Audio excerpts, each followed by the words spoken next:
fast nie.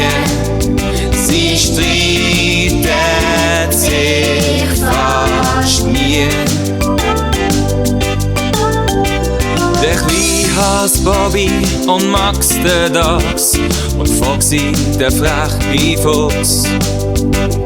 Es Renans Renny und Teddy der Bär, die haben sich ganz fest gern.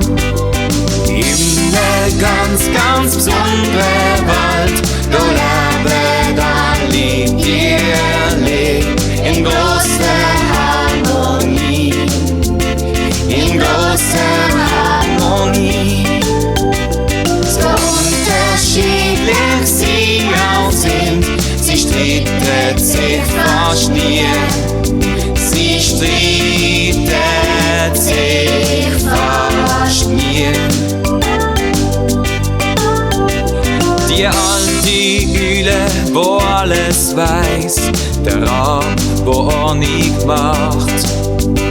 Sie teilen sich die Freude, sie teilen sich das Leid, sind die ganze Zeit hilfsbereit. In einer ganz, ganz besonderen Welt, da leben alle Tierli in grosser Harmonie. In grosser Harmonie.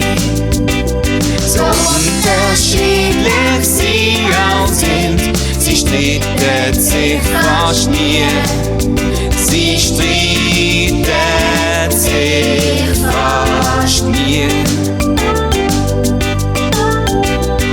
Vor ein paar Jahren haben sie beschlossen, bei uns soll's friedlich sein. Sie wollen mal schauen, ob's echt klappt, dass keiner der andere schnappt. In einer ganz, ganz besonderen Welt, da leben alle Tierli in grosser Harmonie. In grosser Harmonie. So unterschiedlich sie auch sind, sie streiten sich fast nie. Sie streiten sich fast nie.